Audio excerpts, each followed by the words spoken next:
నుంచోటమే కాదు కావాలని కాలు జారి తాగున్న వాడి మీద పడిందే. వాడితో నీ చెల్లెలు అరగంట పైన వాడిని కూడా కదలనివ్వకుండా అదింపెట్టి నేల మీద పడేసే వాడి నిజం చెప్పాలంటే వాడి మీద తనే పడి నీకు ఓపెన్గా చెప్పాలంటే అరగంట పైన నీ చెల్లెలు ముద్దు పెట్టుకుంటే ఆ క్షణం నా కొడుకు నీ చెల్లెలను ఒక వేసి అనుకుంటే నా కొడుకు నీ చెల్లెలతో తొందరపడి కాల్జారుంటే ఏమయ్యేది? నీ చెల్లెలు రెండో రోజు వాడితో పక్క పంచుకోవటానికి వచ్చిందే తెలుసా? కానీ నా కొడుకు తోసేశాడు, గదిలోకి వెళ్ళిపోయాడు. శివ మంచోడు కాదని నువ్వు అంటావమ్మా, కానీ ఒకటి చెప్పమంటావా? చిన్నప్పటి నుంచి మీ ఇద్దరి మధ్య ఉన్న గిల్లి కజ్జాల్లోనే వాడు నిన్ను ప్రేమించాడే, వాడు నిన్ను ఇష్టపడ్డాడు. ఆ విషయం చెప్పటం తెలిసేలాగా వాడిని నేను పెంచలేదు. మిథున్ నిన్ను ప్రేమిస్తున్నాను అని చెప్పిన తర్వాత వాడు నీ మీద అన్నిటినీ చంపేసుకున్నాడనే నాకు తెలుసు. చిన్నప్పటి నుంచి నేను నిన్ను చూస్తూనే ఉన్నాను. నువ్వెంత మంచిదానివో నాకు తెలుసు. నేను నిన్ను మిథున్గాడు నిజంగానే ప్రేమిస్తున్నాడనే అనుకున్నానమ్మా. ఆ తర్వాత మిథున్గాడు వాళ్ళమ్మకి చెప్పినప్పుడు వాళ్ళమ్మ మిమ్మల్ని బయటికి గెంటేయాలని, ఈడ్చి కొట్టాలని మనుషుల్ని తీసుకొని వస్తున్నప్పుడు ఆ కార్పొరేట్ ఆఫీస్ వాళ్ళు లాయర్లు వచ్చి నీకు 500 ఎకరాల పొలం ఉందని ఎకరం 3 కోట్లని చెప్పేసరికి అది మాట మార్చేసింది. మీ అమ్మకి నాన్నకి చెల్లికి నీ ఆస్తి మీద కన్ను పడిందే. ఆ తర్వాత 500 ఎకరాలు కొట్టేద్దామని నిన్ను కోడలుగా చేసుకోవాలనుకుందే. దానికి మిథున్గాడేమీ ఎదురు చెప్పలేదు.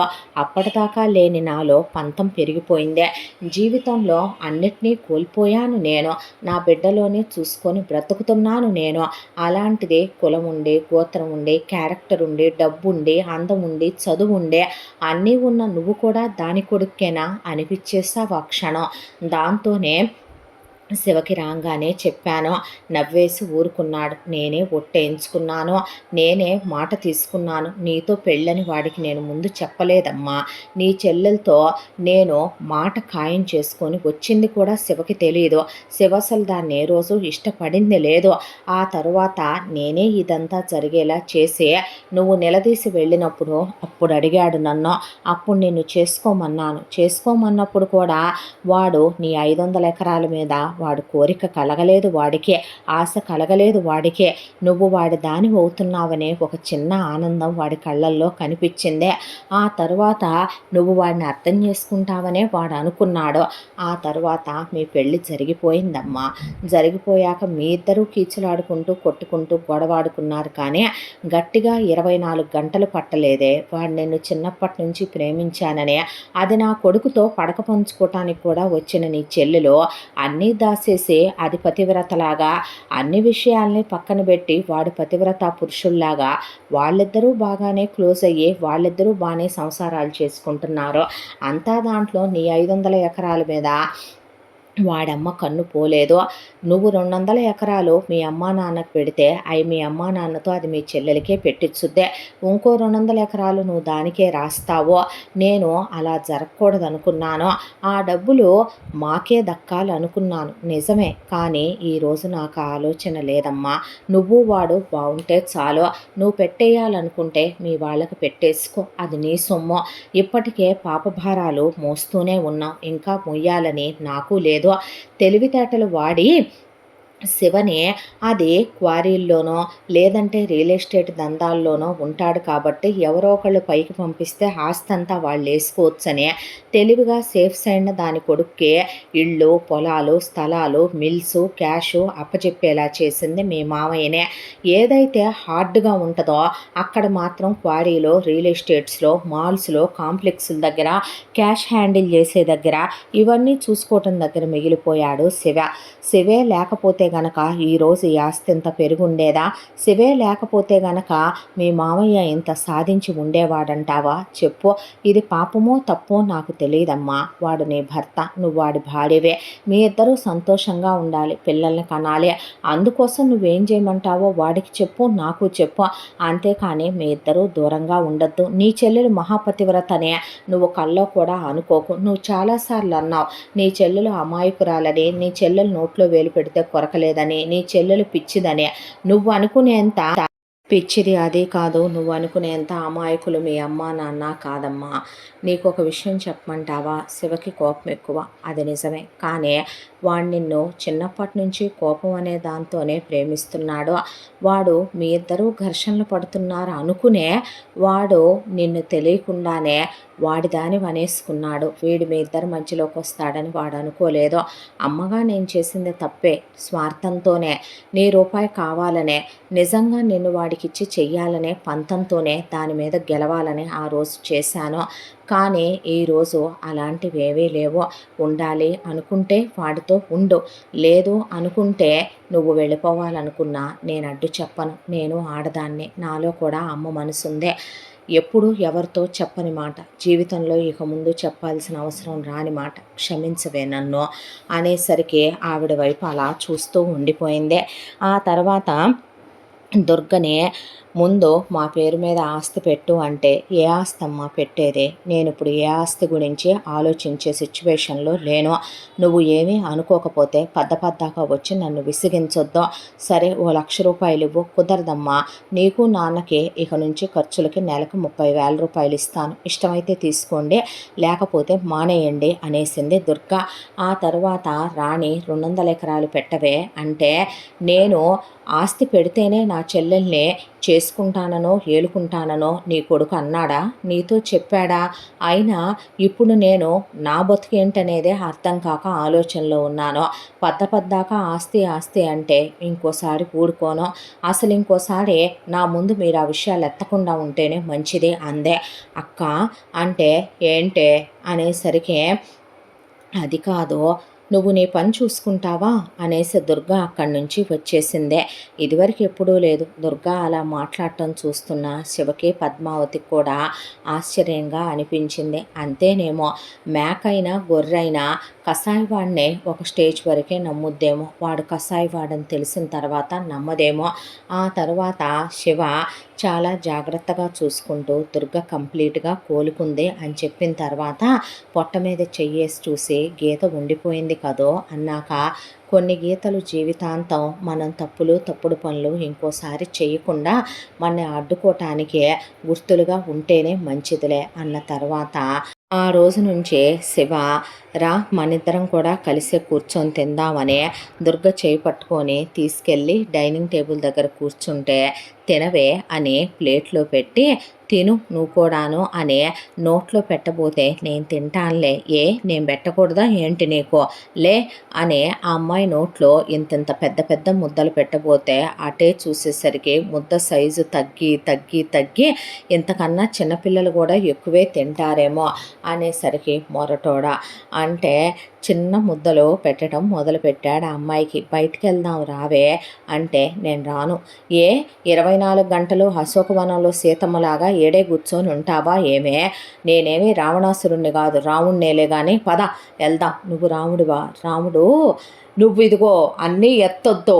నేను పెళ్ళైన తర్వాత ఎప్పుడూ ఏమీ చేయలేదు. అంతకుముందు నువ్వేం చేసావో నాకు తెలుసు. నా కర్మకు నేను నీ కళ్ళల్లోనే పడతానులే పద అన్న తర్వాత ఆ అమ్మాయిని తీసుకొని సినిమాకి వెళ్ళటం, ఆ తర్వాత ఆ అమ్మాయిని తీసుకొని గుడికి వెళ్ళి రావటం, ఆ అమ్మాయిని తీసుకొని షాపింగ్కి తీసుకెళ్ళి, కొనుక్కోవే నీకేం కావాలో, ఎప్పుడు ఎందుకో అలా సింపుల్గా ఉంటావో, ఎందుకే బొడ్డు కిందకి చీర కట్టవో, ఎప్పుడు ఎందుకు అలా ఒళ్ళంతా కనపడకుండా ఉండే చీరలు కడతావో, మా పిన్నిలా మీ చెల్లిలా ఉండవే అన్న తర్వాత, నువ్వు వేసిన వేషాలన్నీ నా తెలియదు అనుకుంటావు నువ్వు అన్నాక, ఏమేసానే నేను వేషాలు అనేసరికి, ఇప్పుడు అవన్నీ ఎందుకులే కానీ ఇంతకే ఏంటి విషయం?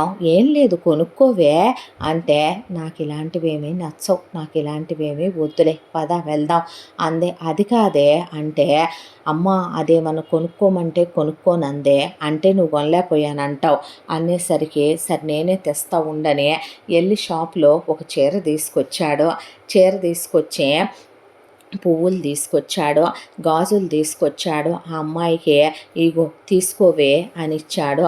ఇస్తే ఏ ఆ గాజులు నీ చేత్తో వేస్తే నా చేతులు వేయించుకోనన్నయ్య అనేసరికి అలా చూస్తూ ఉండిపోయా. ఆ అమ్మాయి చేతులు గాజులు తొడిగాక ఆ పూలు నువ్వు పెడితే నా తల పెట్టించుకోనని చెప్పిందా అందే. అన్నాక తల్లో పూలు పెట్టాడు. బయట పద్మావతి తెగ సిగ్గుపడిపోయి చూసి ఇంక నేను కాసేపు బయటికి వెళ్ళి కూర్చుంటాలే అనుకొని బయటికి వెళ్ళిపోయింది. ఆ తర్వాత ఆ అమ్మాయి ఆ చీర మీద బ్లౌజ్ తనకు కుట్టుకోవటం వచ్చు కాబట్టి కుట్టుకొని వేసుకుందే. అదేంటే ఈ చీర నీకు నప్పలేదు అన్న తర్వాత ఎవరి సెలక్షన్ ఇదే? నాదేనే, నేనే తీసుకొచ్చా.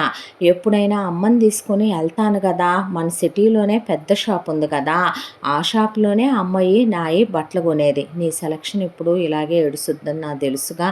నువ్వు వేసుకునే సగం బట్టలు నీకు నప్పవు, మీ అమ్మ వేసుకునే సగం మీ అమ్మకి నప్పవు అనుకున్న తర్వాత ఎవరిచ్చారు నీకు ఈ చీర? రేట్ ఎంతో తెలుసా? 2 లక్షలే ఆ చీర. ఆ షాపులో ఉన్న అన్ని చీరల్లో కన్నా ఖరీదైంది చూపించమన్నానా? వాడు చూపించాడా? ఎప్పుడు అమ్మ నేను అలాగే చూస్తాం. ఏ ఎక్కువ రేటో చూసి ఆ ఎక్కువ రేటు ఉండేయే కొనుక్కుంటామే అమ్మ నేను అన్న తర్వాత వేటికి ఎక్కువ రేటు ఉంటే ఆయన వస్తే మీకు అవి మనకి సూట్ అవుతాయా లేదా అనేది చూసుకోవాలన్న తర్వాత పోనీ నువ్వురా తీసుకుందు కానీ ఈ చీర నీకు బాగాలేదులే కానీ అనేసరికి బాగానే ఉంది. ఎందుకు? నువ్వు ఇష్టపడి తీసుకొచ్చినప్పుడు, మొట్టమొదటిసారి తీసుకొచ్చినప్పుడు జీవితాంతం నేను పోయిందాక ఇది నా దగ్గర అలాగే ఉంటుంది.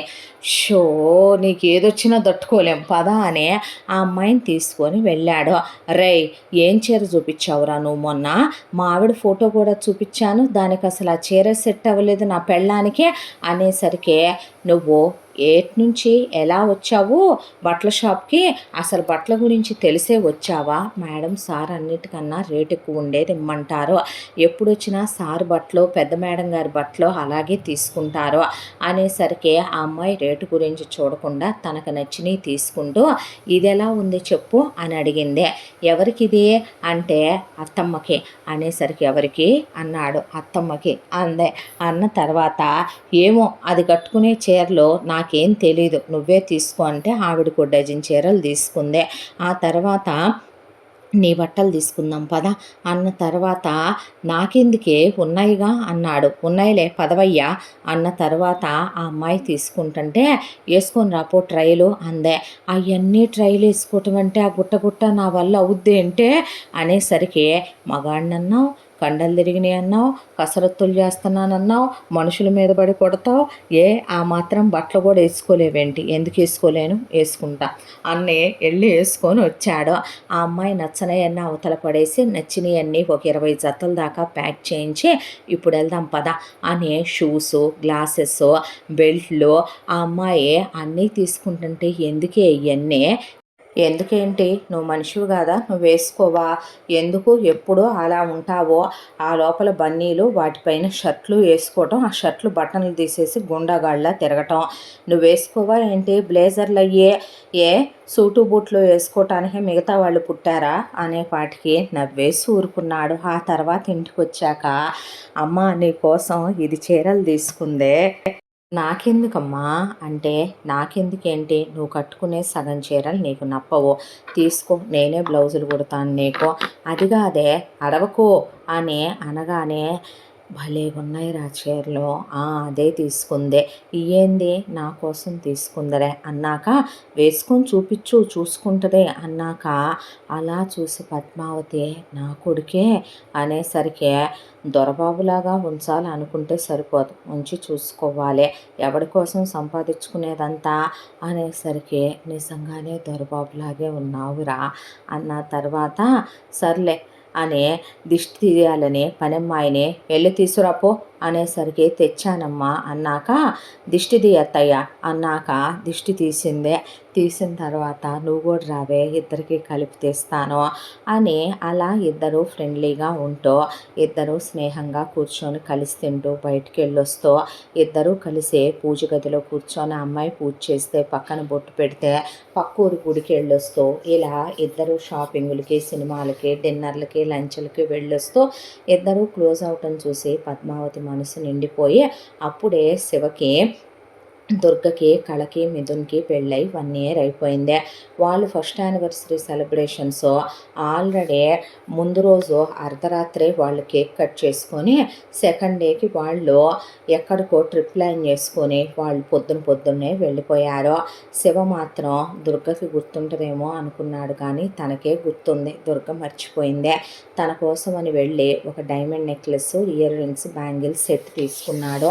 తీసుకున్న తర్వాత ఆ అమ్మాయి కోసం శారీస్ అంటే వద్దులే మన జాతకం వాటి జోలికి మనం వెళ్ళకూడదు అనుకోనే ఆ తర్వాత ఒక హోటల్ రూమ్లో ఫస్ట్ నైట్ కోసమని అందంగా డెకరేట్ చేయించుకున్నాడు. యానివర్సరీ కోసం కేకు అన్నీ ఆర్డర్ ఇచ్చుకున్న తర్వాత ముందు కార్ డిక్కీలో నెక్లెస్, గిఫ్ట్ అవన్నీ పెట్టుకొని ఈరోజు బయటకు వెళ్దామంటే ఎక్కడికి అందే దుర్గా రావే చెప్తాను అని ఆ అమ్మాయిని తీసుకొని వెళ్తుంటే ఒకటే గాలి వర్షం దుమారం.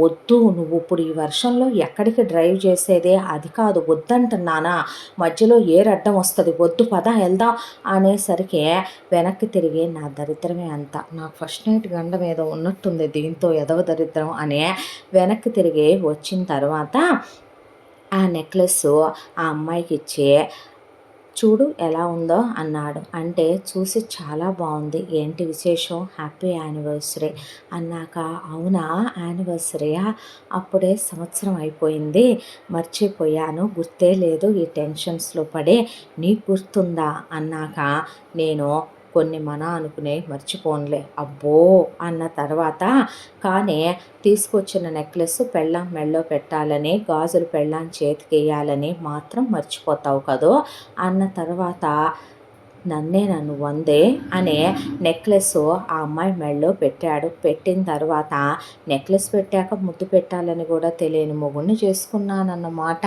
అనేసరికి అన్నాడు. ఏం లేదులే బాబు రా అన్న తర్వాత వచ్చి ఆ అమ్మాయి ఎదురుగా కూర్చొని భోంచేసిన తర్వాత ఆ అమ్మాయి తల్లో పూలు పెట్టి ఆ అమ్మాయి చేతులు తన చేతుల్లోకి తీసుకొని మోకాళ్ళ మీద కూర్చొని ఇంకా ఈ దూరం ఎన్నాళ్ళు నేను ఇంకా మారలేదనుకుంటున్నావా నేను నిజంగా చెప్తున్నాను నేను చాలా ప్రేమిస్తున్నాను ఐ లవ్ యూ ఇప్పటిదాకా నేను ఎవ్వరికీ చెప్పని ఒక మాట ఐఎమ్ సారీనే నిన్న ఆ రోజు అనుమానించినందుకు కొట్టినందుకు కానీ ఆ రోజు కూడా నేను నిన్ను అనుమానించలేదు నువ్వు నా దానివి నా భార్యవి అయిన తర్వాత నిన్ను వాడు చేయి పట్టుకొని మాట్లాడుతుంటే ఏదో తెలియని పొసెసివ్నెస్ అనేపాటికి నువ్వేం చేసినా కరెక్టే అనుకోవటం నీకు అలవాటేగా అలా అనుకుంటే నువ్వు నాకు మొక్కజొన్న కండెలు తినిపించవా అని నాకు వేరుశనక్కాయలు తినిపించవా అని నాతో పొలాలెమ్మటి గట్లెమ్మటి రాలేదని అన్నానా ఏంటి అనేపాటికి కనపడవు కానీ ఆడోళ్ళు కూడా దెప్పరయ్యా నీ అంత అనేసరికి సర్లే అని ఆ అమ్మాయిని దగ్గరికి తీసుకొని ముద్దు పెట్టుకోబోయాడు.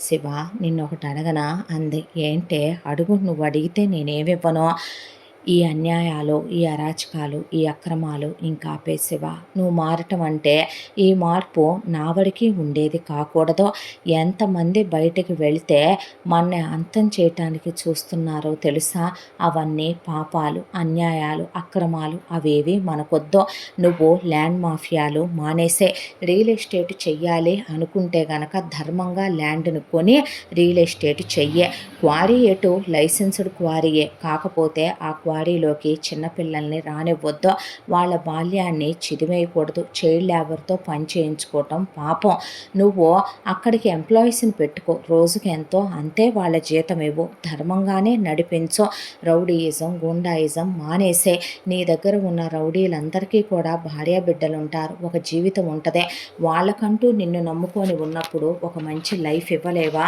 ఊళ్ళో గుడి మూతపడిపోయే దేవుణ్ణి మీ నాన్నే అని మీ నాన్న తనే ఒక నియంతై పాలిస్తున్నాడు ఆ చెక్ పోస్టులు తీసేయించు నువ్వే ఊళ్ళో ఉన్న వాళ్ళందరి పొలాలు మీ నాన్న తీసుకున్నాడు కదా వాళ్ళకి న్యాయం చేయి బడి తెరిపించు గుడి తెరిపించు అందరి జీవితాల్లోనూ తిరిగి వెన్నెలలు కురిపించు ఆ రోజు అడుగు నేను మారానుగా ఇంకా ఎన్నాళ్ళు మన మధ్య దూరం అని అప్పుడు చెప్తాను నీకేం చెప్పాలో అంది ఆ అమ్మాయి అన్న తర్వాత ఆ రాత్రంతా ఆ అమ్మాయి మీద చెయ్యేసుకొని దగ్గరికి తీసుకొని పడుకున్నాడు ఆ అమ్మాయి అమ్మాయి పొట్ట మీద అలా చీర పైకని చూస్తే కత్తితో దించిన గాయంగానే ఉంది. ఆ అమ్మాయి పొట్ట మీద ముద్దు పెట్టుకొని బెడ్షీట్ కప్పి దగ్గరికి తీసుకొని గుండెల మీద పడుకోబెట్టుకున్నాక ఒకటి అనిపించిందే, నిజంగా తనకేదన్నా అయితే తన భార్య తల్లి ఏమైపోతారో, రేపు పిల్లలు పుడితే పిల్లలేమైపోతారో, తన భార్యకి తల్లికి ఏమైనా అయితే తను తీసుకోగలడా?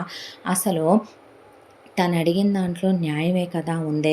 తన భార్య స్వార్థపరురాలు కాదో, తన వడికి తను బాగుంటే చాలు అనుకునే అమ్మాయి కాదో.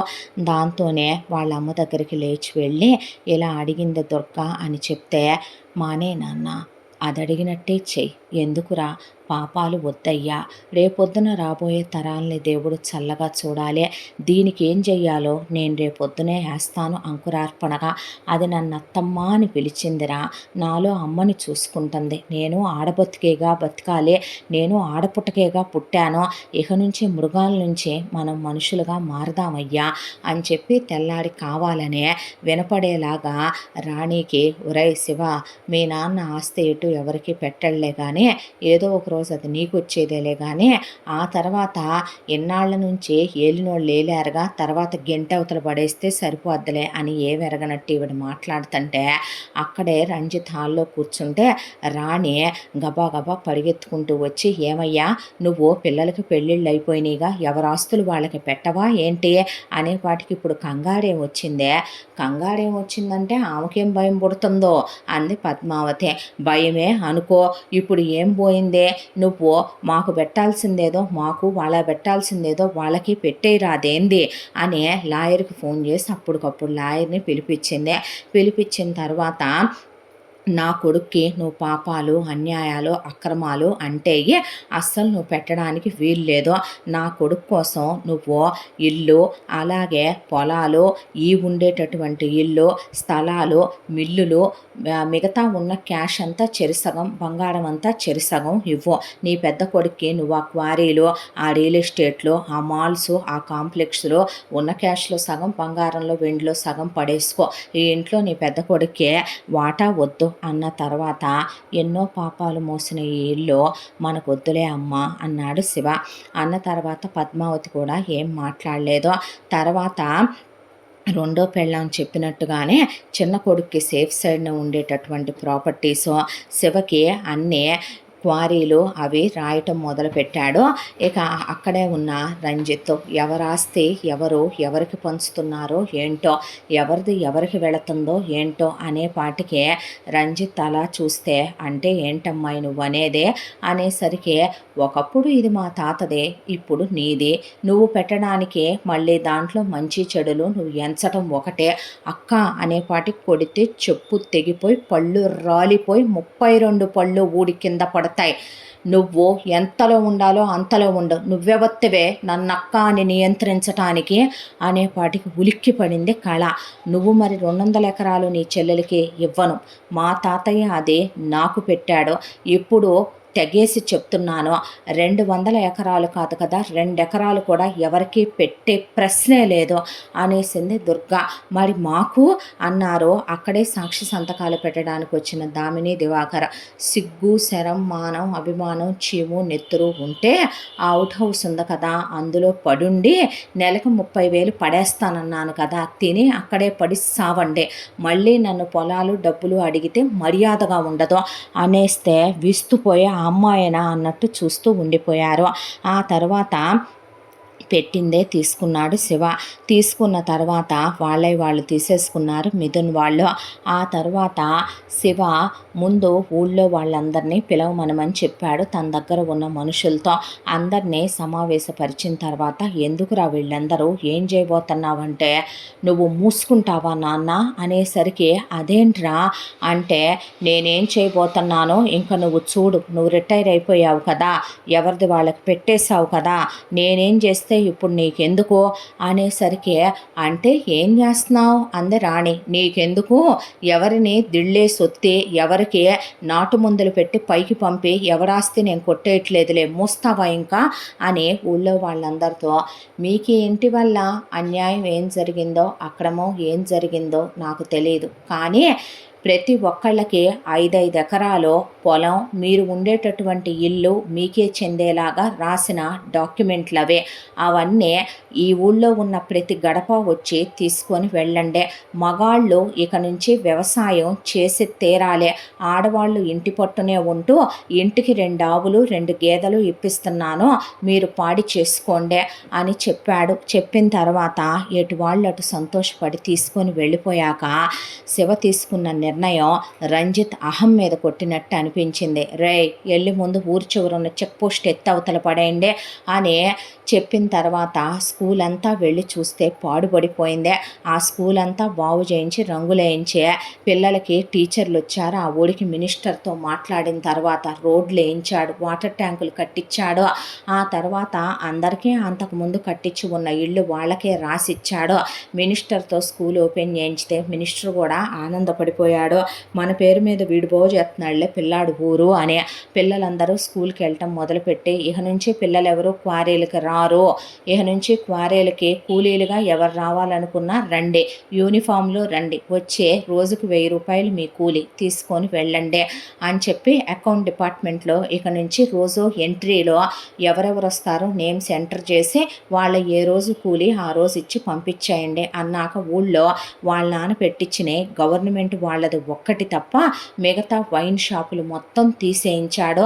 తీసేయించాక ఆడవాళ్ళంతా శివ కాళ్ళ మీద పడిపోయి దండం పెట్టి, బాబు మళ్ళీ జన్మ ఉంటే నీ కడుపును పుడతామయ్యా అన్న తరువాత ఆడవాళ్ళకి బ్యాంక్ మేనేజర్తో మాట్లాడి తక్కువ వడ్డీకి రుణాలు ఇచ్చి ఏదైనా ఇంట్లో ఉండేలాగే కుట్టు మిషన్లో లేదంటే కనుక ఏదో ఒకటి మగ్గాలో మీకు నచ్చినట్టు ఏదో ఒకటి పచ్చళ్ళలో పిండి వంటలు వ్యాపారాలు పెట్టుకోండని, ఆడపిల్లల్ని కాలేజీలకు వెళ్ళి చదువుకోండని, ఇక నుంచి ఏ ఆడపిల్లల్ని ఎవడూ చులకనగా చూడటానికి వీల్లేదని రూల్స్ జారీ చేసేసాడు శివ. మగాళ్ళు వ్యవసాయాలకు వెళ్తున్నారు, పిల్లలు చదువుకోవటానికి వెళ్తున్నారు, కొంతమంది క్వారీలో పనులకు వెళ్తున్నారు. ఆ మధ్యలోనే ఉన్నటువంటి తమ ఫ్యాక్టరీల్లో తమ రియల్ ఎస్టేట్లలో చాలామంది చదువుకున్న యువతకి తనే ఉద్యోగాలు ఇచ్చాడు. దాంతో దేవుడైపోయాడు శివ వాళ్ళందరికీ. వాళ్ళందరూ చేతులెత్తి మొక్కుతుంటే ఊళ్ళో ఉన్న దేవుడి ఆలయాన్ని తెరిపించాడు. దేవుడి మాన్యాన్ని తిరిగి దేవుడికే దక్కేలా చేశాడు. అభిషేకాలు చేసి గుడంతా బాగు చేసిన తర్వాత ఆ అమ్మాయిని రమ్మనమని గుళ్ళోకి పూర్ణ కుంభంతో స్వాగతం పలికిస్తే చూసిన అమ్మాయి గుండె నిండిపోయిందే. ఉత్సవం చేయించాడు దేవుడికి. ఈ ఊరంతా కళకళలాడిపోయే ఇప్పుడు ఇంటింట్లో కూడా ఆ అబ్బాయిని దేవుడు అన్నట్టే శివదే, ఆ తర్వాత దుర్గవే ఫోటో పెట్టుకొని దేవుళ్ళను పూజించినట్టే పూజిస్తున్నారు ఊళ్ళో జనమంతా.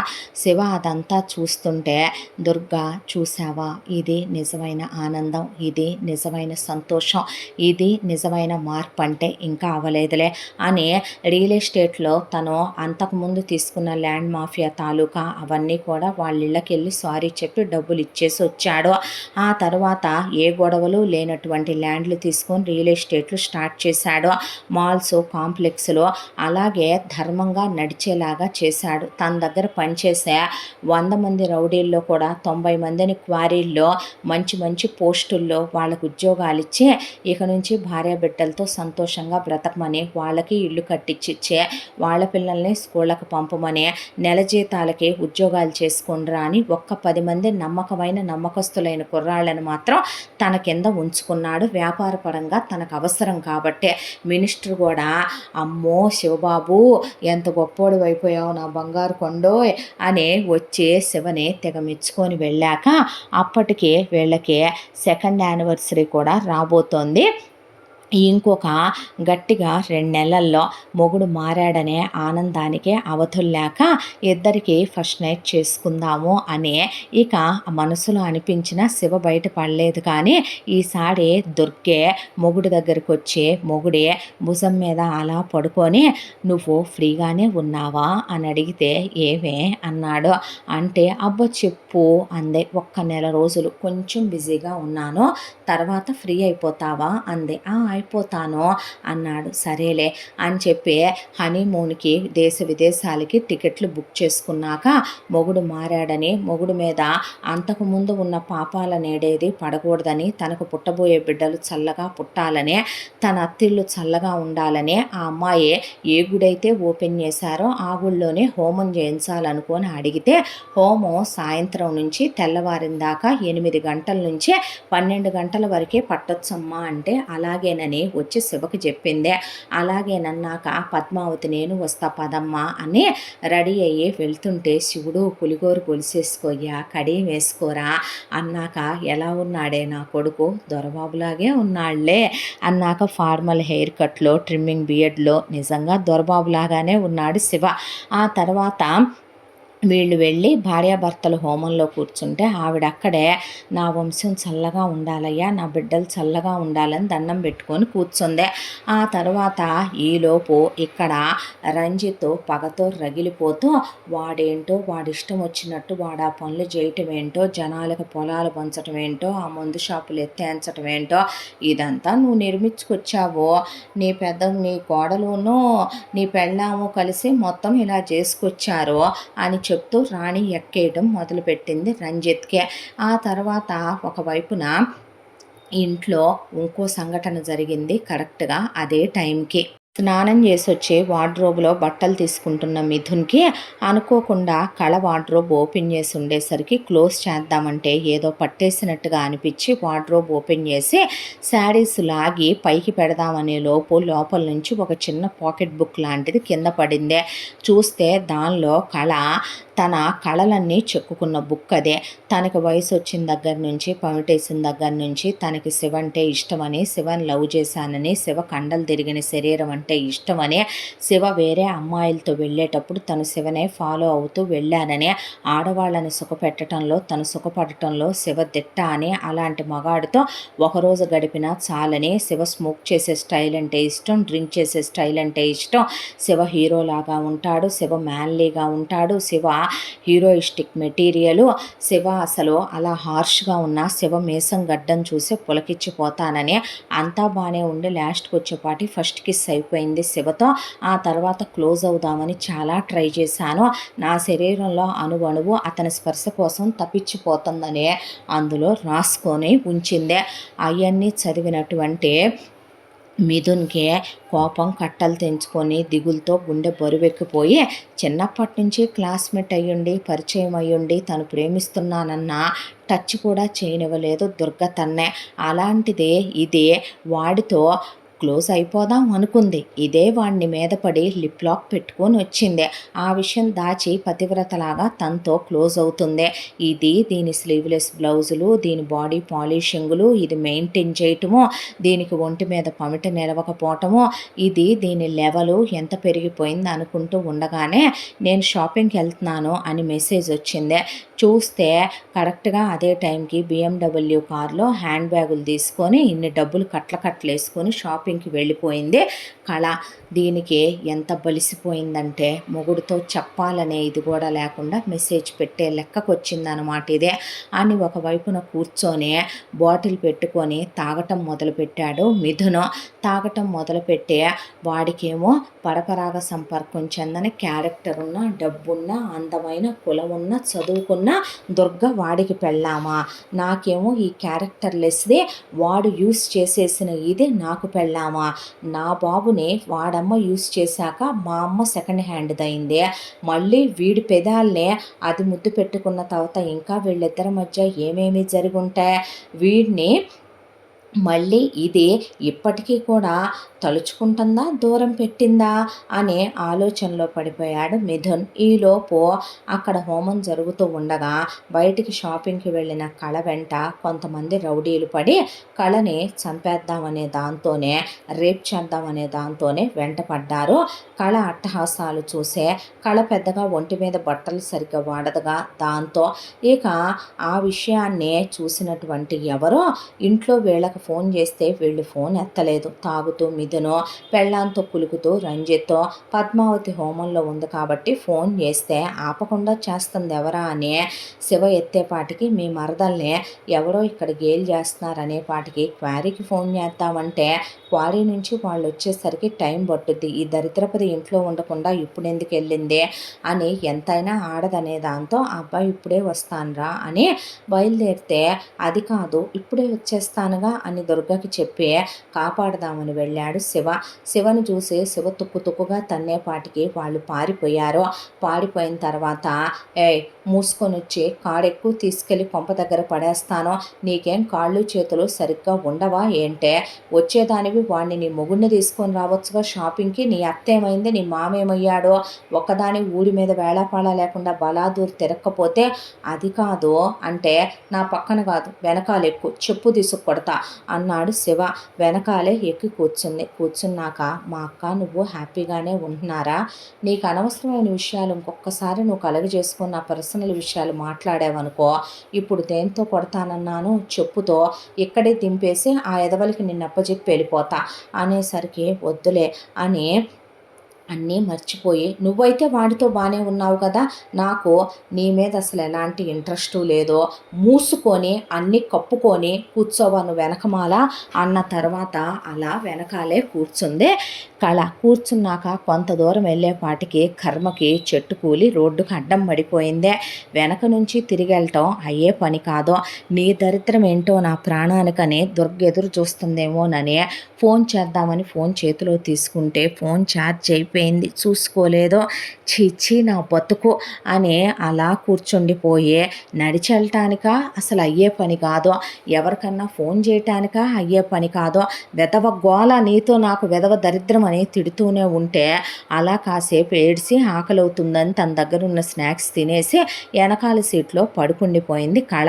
ఆ తర్వాత తెల్లాడిన దాకా శివ రాలేదని టెన్షన్ పడుతూ హోమం అయిపోయాక దుర్గా శివ ఫోన్కి ట్రై చేస్తే స్విచ్ ఆఫ్ వస్తుందని క్వారీలో ఉన్న అబ్బాయిలకు చేస్తే వదినా అన్న రాలేదా, మేము చూస్తాం ఉండొదినా అని వాళ్ళు అదే రూట్లో వస్తుండగా శివ ముందు సీట్లో పడుకుండిపోయి ఉంటే అన్న నువ్వేంటి ఇక్కడ, వదిన కంగారు పడుతుంది, ఈవిడేంది, ఏందమ్మా నువ్వు అనేసరికి రాత్రి ఇలా జరిగిందిరా అని చెప్పేసరికి మాకు ఒక ఫోన్ చేయకూడదా అన్న, నీకెందుకు లేవమ్మా కారెక్కువ తీసుకెళ్ళి ఇంటి దగ్గర దింపుతాం పదా అన్న, వదిన గుడి దగ్గరే ఉండి కంగారు పడుతున్నారు పెద్దమ్మను వదిన అనేపాటికి శివ అక్కడికి వెళ్ళిపోతే ఏమైంది ఇలా జరిగిందిరా నాకు ఒక మాట చెప్పి వెళ్ళాల్సింది కదూ అనేపాటికి వాళ్ళక్కడ హోమం కంప్లీట్ చేసేసుకున్నారు. చేసుకొని ఈ కళ మాత్రం ఇంటికి వచ్చేసరికి ఏం జరిగింది అని అడిగేసరికి అక్కడే ఉన్న మిథున్తో మీ ఆవిడ ఇలా షాపింగ్కి వెళ్తే ఇలా రేప్ చేయడానికి వస్తే మా అన్నయ్య కాపాడాడంట, రాత్రంతా చెట్టు అడ్డం పడిపోయి మీ ఆవిడ మా అన్న కారులో ఇరుక్కుపోయారు, మా వదిన ఎంత టెన్షన్ పడిందో, ఇదిగో నీ పెళ్ళాన్ని నీకు అప్పచెప్పాం అని ఆ కుర్రాళ్ళల్లో ఒకళ్ళు అనుకోకుండా అనేసి వెళ్ళిపోయారు ఆ మాట. దాంతో రాత్రంతా కారులో ఉండటం, అంతకుముందు రౌడీలు ఏడిపించటం, జుట్టంతా చెరిగిపోయింది కళదే. చీర 5-6 చోట్ల చినిగిపోయి చేతుల మీద గోళ్ళ గుర్తులు, మెడ దగ్గర కోటి గుర్తులు ఉండేసరికి ఇక ఇంకేం ఉందే కళ కులికి వచ్చింది. రాత్రంతా కూడాను కారులో శివతో అని ఫిక్స్ అయిపోయాడు మిథున్. ఆ తరువాత 15 రోజులు టైం గడిచిపోయింది. గడిచిపోయాక ఇప్పుడు ఫ్రీ అయ్యావా అని అడిగింది శివనే గోముగా ముఖం పెట్టి. దుర్గా ఫ్రీ అయ్యాను, రేపు మనం ఒక చోటకి వెళ్తున్నాం, ఎక్కడికి అన్నాడు. అంటే మన పెళ్ళయ్యి 2nd యానివర్సరీ కూడా వస్తుంది అవునా అన్నాక అవును, అయితే మనకి ఇంకా ఫస్ట్ నైట్ అవ్వలేదురా మగడా అనేసరికి అవును అన్నాడు. అన్నాక అంటే ఇప్పుడు మనం పెళ్ళానికి మెళ్ళో నెక్లెస్ పెట్టి పెళ్ళాం మెడ మీద ముద్దు పెట్టాలని తెలియని నా మొగడా హనీమూన్కి వెళదామా అనే పాటికి నిజంగానా అన్నాడు. నిజంగానే అని ఆ అబ్బాయి నుదురు మీద ముద్దు పెట్టుకొని దగ్గరికి తీసుకొని ముద్దు పెట్టుకుందే. నా కొడుకు కోడలు సంతోషంగా ఉంటున్నారమ్మా, ఇంకేం కావాలి అనుకొని ఆ తర్వాత వెళ్ళొస్తామత్తమ్మా అని చెప్పి ఆ తర్వాత శివ దుర్గా బయలుదేరి వాళ్ళు ఫారిన్ కంట్రీకి ఫ్లైట్లో ఎగిరిపోయారు. వాళ్ళు అలా వెళ్ళిన తర్వాత దుర్గా ముందు ఈ బట్టలు వేసుకో అని చెప్పి, వేసుకున్నాక బయటికి వెళ్ళొద్దాం పదా అని చెప్పి బయటికి వెళ్ళి ముందు దేవుడి దర్శనం చేసుకుని ఆ తర్వాత నచ్చిన ఫుడ్ తిని తిరిగి వాళ్ళు రూమ్కి వచ్చేసరికి రూమ్ అంతా దుర్గ డెకరేట్ చేయమన్నట్టే డెకరేట్ చేస్తున్నాక మొగుడిని దగ్గరికి తీసుకొని కౌగిలించుకొని పెదాల మీద ముద్దు పెట్టి మొగుడు మెడలో ఓ చైన్ పెట్టింది. ఏంటి ఇది అంటే, ఈ చైన్లో నీవి నావి ఇద్దరివి ఫోటోలు ఉన్నాయి, అలాగే ఈ చేతికున్న బ్రేస్లెట్ ఎప్పుడు నీకు నన్ను గుర్తు చేస్తూ ఉండాలి. నేనంటూ బ్రతుకున్నంత వరకు ఈ రెండు తీయొద్దు శివ. నువ్వు తప్పులు చేయకుండా నిన్ను నియంత్రించే శక్తులనుకో వీటినే. ఇది దేవుడి రక్ష పెట్టి ఉంచిన బ్రేస్లెట్, దీన్ని ఎప్పటికీ తీయకు అని ఆ అబ్బాయి చేతికి దేవుడి దగ్గర పెట్టి పూజ చేయించిన బ్రేస్లెట్, ఆ అబ్బాయి మెడలో వాళ్ళిద్దరి ఫోటోలు ఉన్న డాలర్తో ఉన్నటువంటి చైను మెడలో వేసింది. ఆ తర్వాత వాళ్ళిద్దరూ అలా క్లోజ్ అవుతూ కరెక్ట్గా ఇంటిమేట్ అవుదాం అనుకునేసరికి 100 సార్లు ఫోన్ మీద ఫోను మోగుతూ అలా ఆపకుండా వస్తుంటే ఎదవ గోల అని శివ అలా ఫోన్ చేతిలోకి తీసుకొని ఫోన్ ఎత్తేసరికి హలో అంటే, రే అని ముసలాయన ఫోన్లో మాట్లాడుతున్నాడు రంజిత్. ఏంటి అనేసరికి, నీ తమ్ముడు పెళ్ళానికి కడుపురా, అయితే నన్నేం చేయమంటావు? ఆ కడుపులో బిడ్డకి తండ్రివి నువ్వే కదా, దానికి కడుపు చేసింది నువ్వే కదా, ఏంటి పిచ్చి పిచ్చిగా వాగుతున్నావు, కొడితే పళ్ళు రాలిపోతాయి అనేసరికి దుర్గా అబ్బా ఇప్పుడేం ఫోన్లు రా అనేసరికి, నా కర్మే, నా బతుకేదో ఫస్ట్ నైట్ గండం ఉన్నట్టుంది నా రాత అనే, నువ్వు ఒక్క నిమిషం ఉండవే అనే, ఏంటి పిచ్చి పిచ్చిగా వాగుతున్నావు అనేసరికి, నీ అమ్మ ఇక్కడే ఉంది దీంతో మాట్లాడనేసరికి ఆ అబ్బాయితో వాళ్ళమ్మ ఫోన్ తీసుకొని శివుడు అని ఏమైందమ్మా అని అడిగాడు. ఏమవటం ఏంటి నాన్న, ఈ పోరంబోకల్ది ఈ పనికి మాలింది ఉంది కదా ఈ దుర్గ చెల్లెలో, అదంట అన్నీ డైరీల్లో చెప్పుకుందంటయ్యా. ఆ డైరీలు వీడేందో చూశాడంట, నిన్ను ముద్దు పెట్టుకున్నానని నువ్వు వేరే ఆడవాళ్లతో వెళ్ళినప్పుడు ఇది నీకు తెలియకుండా వెనకమాలే వచ్చి ఇది నువ్వు వాళ్ళతో ఎలా కలుస్తున్నావో చూసి ఇది పులకిచ్చిపోయానని, దీనికి పమిట నిలవలేదని, ఇదే నువ్వు సిగరెట్ తాగితే అందంగా ఉంటావని, ఇది నువ్వు మందు తాగితే అందంగా ఉంటావని, నువ్వు కండలు తిరిగిపోయిన శరీరంతో కసరత్తులు చేస్తే అందంగా ఉంటావని, నిన్ను మూతి ముద్దులు పెట్టుకున్నానని ఇది రాసుకుందంటయ్యా. ఆ తర్వాత నువ్వును ఇది ఒక రాత్రంతా హోమం జరిగిన రోజు కారులో ఉన్నారుగా, దీనికి నువ్వే కడుపు చేసావంటయ్యా. అంటే ఒకరోజు రాత్రంతా కారులో ఉంటే కడుపు చేసినట్ట అమ్మ, వాడికి బుద్ధి ఉందా బుద్ధి లేదా అనేపాటికి, వాడికి పిల్లలు పుట్టట్లేదని హాస్పిటల్కి వెళ్ళి చూపించుకుంటే వాడు మగాడే కానీ ఆడు సంసారానికి పనికొస్తాడు తప్ప 90% పిల్లలు పుట్టే ఛాన్స్ లేదని డాక్టర్ చెప్పిందంట. 90% ఆడికి ఛాన్స్ లేనప్పుడు ఆడి పెళ్ళాం కడుపులో ఉన్నది నీ పిండమేనని వాడిక్కడ నానా రచ్చ నానా రగడా చేస్తున్నాడయ్యా. మీ నాన్న మొత్తం నమ్మి నన్ను పడేసి కొట్టాడురా శివుడు, నువ్వు రా నానా అనేపాటికి ఇప్పుడే బయలుదేరుతున్నాను అన్నాడు శివ. అనేపాటికి ఏమైంది అని అడిగితే దుర్గ ఇలా అంటే వాడు చదువుకున్న మూర్ఖుడా పశువా నాకు అర్థం కాదు అనేసరికి పదరా బయలుదేరదాం అంటే అంద అమ్మాయి. అన్న తర్వాత మన రాత ఏం చేద్దాం అనే వాళ్ళు దాదాపు 3 నెలలు హనీమూన్కి వెళదాం అనుకున్న వాళ్ళల్లా వెనక్కి తిరిగి బయలుదేరాల్సి వచ్చింది. ఇంటికి శివ వచ్చేసరికి అప్పటికే మిథున్ కళని తుక్కు కింద బాది ఒక మూలన కూర్చోబెట్టి అడ్డం వచ్చిన దామిని దివాకర్ని ఇరిసేసి ఒక పక్క కూర్చోబెట్టి ఉంచింది రాణి. వచ్చిన తర్వాత లేచి రంజిత్ లాగి చెంప మీద ఒక్కటేశాడు శివనే.